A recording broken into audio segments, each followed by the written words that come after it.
That's right. Hi everyone. Thanks Tom and Simon for inviting me to be with you all today. As we're going along, please feel free to post questions in the chat. I can't quite see it right now, but we'll get to it at the end, so it'll become more of a discussion. So I've actually known Tom for many years, and we collaborated 12 years ago on a project that, in a way, I just wanted to bring up. It was such a refresher to revisit this. It's kind of relevant to what I'm going to talk about today. This was a collaborative project called the Inventor-Composer Coaction, and we compared composers who were or wanted to work with electronics with new digital musical instruments from an international call. We received over 25, maybe around 30 submissions, things like Demo Schwartz's cat art, some of you may know, for audio mosaicing. We also had an instrument from Tom called the feedback joystick, which I think you still work with some version of this today. And so really the only way for people to learn about these new instruments was by doing, exploring, performing, improvising and writing for them. So, as Tom said, I'm an improviser, sound artist and scholar. I've been working with live electronic musical performance from about 2007. I'm going to talk today about some of the evolution of my improvisational practice over these 17 or so years. This is all through the lens of this kind of emerging area of inactive ecological music cognition, which in short is to say that musicking, as we all know, is not something that just happens in the head. But musical meaning emerges from our physical interactions, our ongoing dynamical interactions between a musician, listener, materials, their environment, but also much more than this, their physiology, their aesthetic leanings, their cultural milieu, their access to techniques, their access to education, materials, and so on. So their social musical worlds, essentially. I build and perform with hybrid analog digital live electronic musical instruments. This comprises various hardware, self-built software, and this research is reflexively rooted within this enactive, embodied and ecological approach to philosophy of mind, and this as a framework for designing my musical improvisation systems.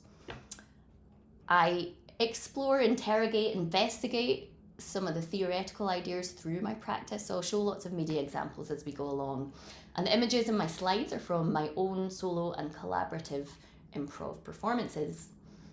So if you're not familiar with my work, I'll start with a recent clip of a performance last year at Eclectic, which was, in my opinion, the best venue in London for experimental electronic music, and hopefully it lives on as it's doing so in various other forms after they lost their space to demolition and development of their old home at Old Paradise Yard. And I'm saying this not simply because of nostalgia, but the very material fact that they have in the past enabled me to perform works at very key moments. So right before large festival performances and commissions, for example, to iterate, test out on stage, see how things feel in live performance, all of which is just as crucial as, say, gestural audio mappings in this research. So spaces like this are crucial. Here's a little excerpt.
I use drum machines, analog synths, voice processing, hardware, a variety of MIDI controllers, and I'm engaging with this all through a PS2 controller, so it's not bleeding edge technology in any way.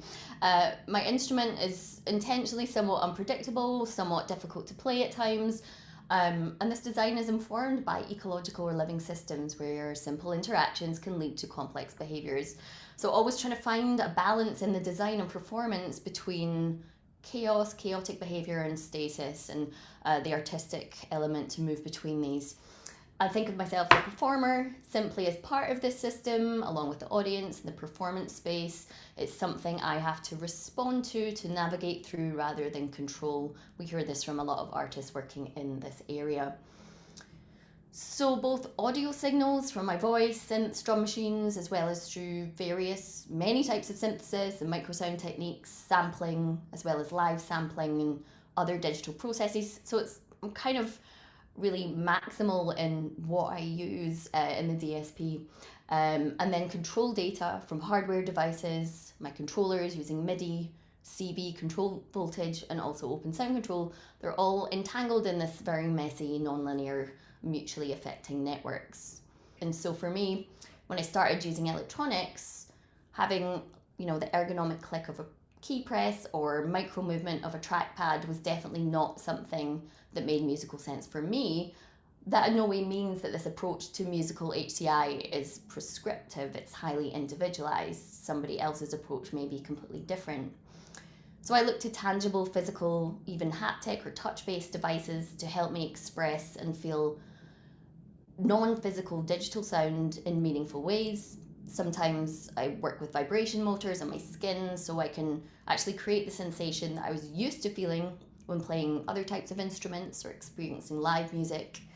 But again, embodiment here not being a synonym for tangible, and I think this will tie into the next talk as well.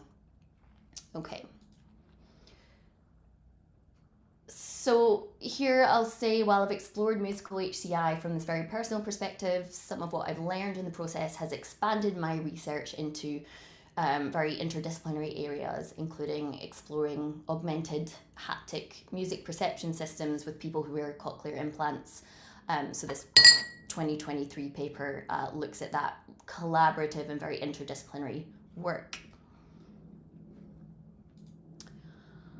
Okay, so this work explores, and as I think art practice should, perhaps even has something to say to theories of radical embodied cognition, specifically the enactive-ecological approach. There's not time to go into all this in detail here. Some key points and some writings on the slides.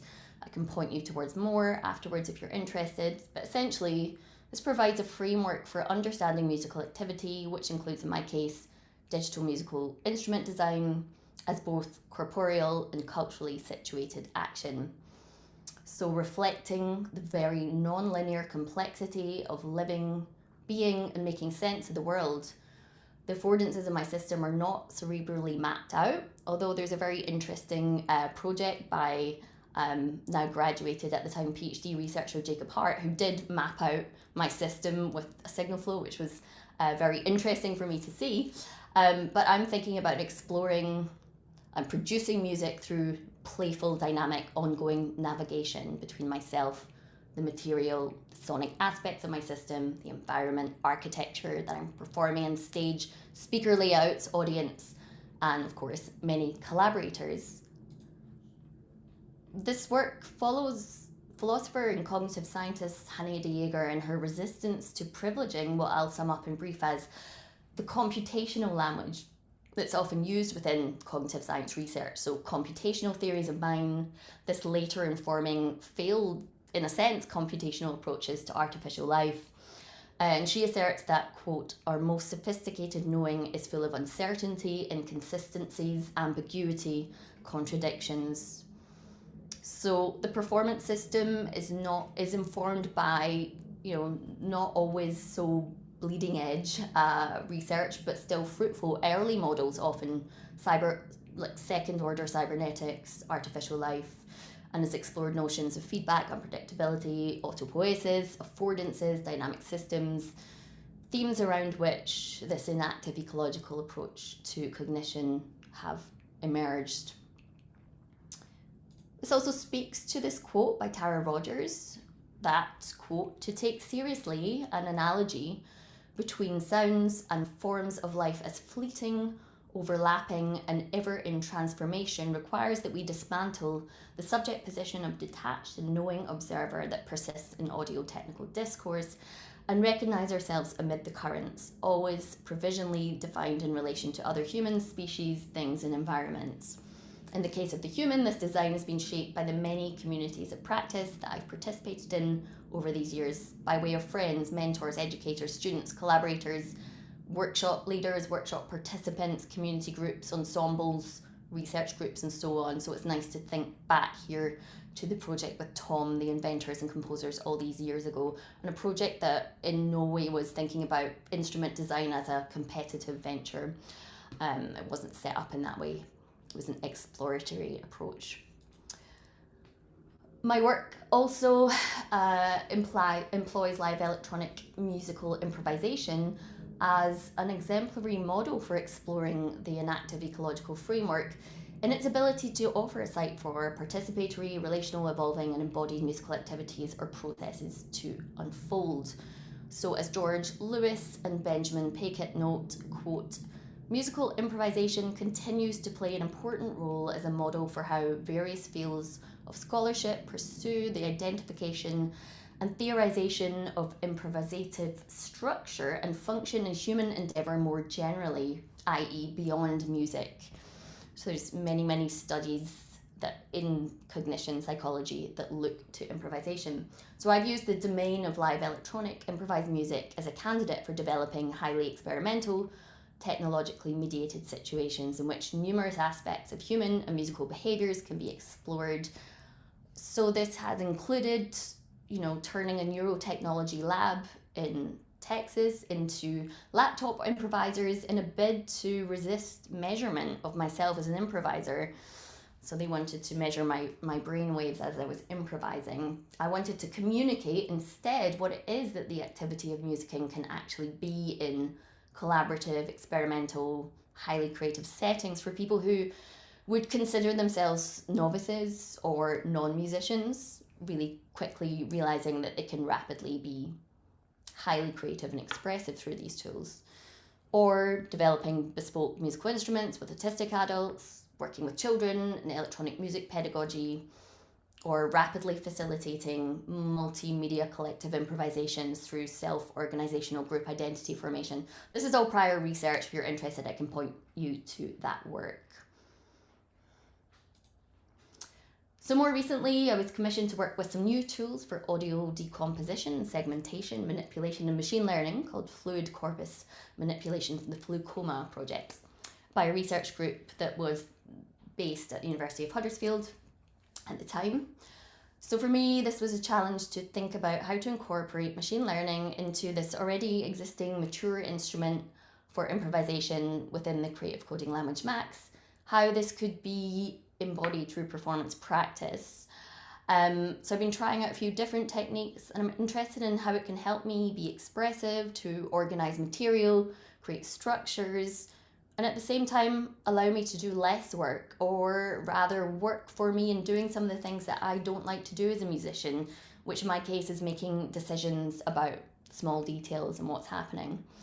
So I'll play a short excerpt from that.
last solo release from 2021, Embrace, which came out on the Italian computer music label Superpang. I was working a lot with K nearest neighbor, KNN algorithms, again, not particularly new, but offering me new possibilities, and the ease of implementing them through the Flowcoma system was really helpful for me. So I would improvise and record a performance. Then I would slice up this improvisation based on factors of, for example, novelty, chosen by an algorithm, then replace sounds, chunks of sound based on similarity, using a variety of sound descriptors. So I would, in this performance of this sort of embodied performance, try to find a sound and know that I wanted the next sound to be somewhat similar, but I don't want to, have to go through this chopped up improvisation and find that. I want the machine to do this work, and it can find the second most similar and third most similar sound. So you start to get these nice patterns based on some idea of what the machine considers similarity. I'd improvise on these patterns, so in a way it's a kind of second order improvisation. This creates nice percussive and rhythmic patterns that I can move away from gradually or rapidly into new sonic territory. You can hear some of that. I'll play a little clip of the first track on the release.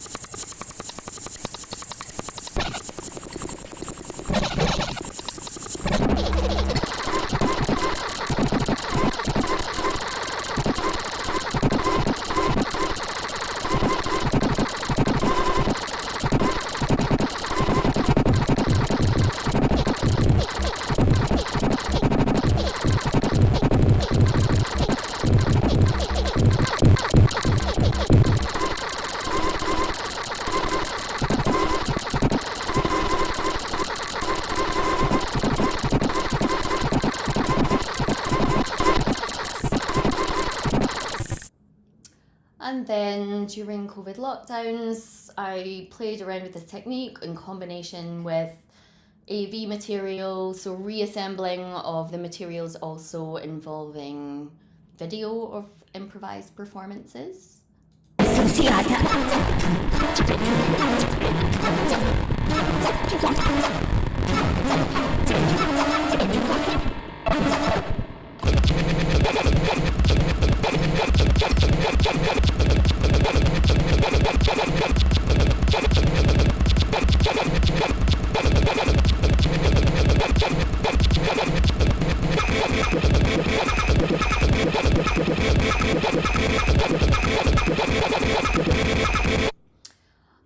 These are all online if you want to dig in more detail. And then finally, I wanted to find a way to repeat this process as a way of performing this material, my releases, live. So this sort of human machine learning became what I call third order improvisation. So re-improvising the segmented and ordered material live via another slightly different KNN based approach that's tailored towards real-time performance. And in this, I'm thinking about playing around with themes of labor, extractivism, resisting overproductivity, refusing endless content creation through reuse of my own work and materials. Here's a small clip from Spam New Media Festival a few weeks ago.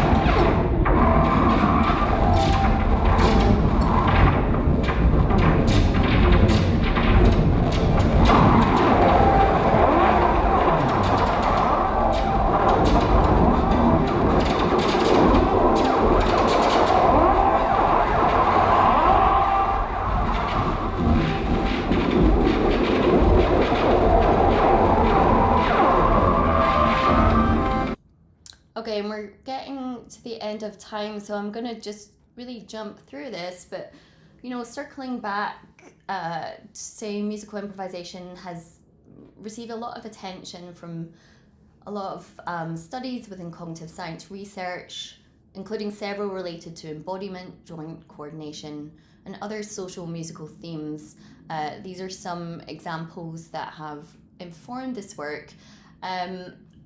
I think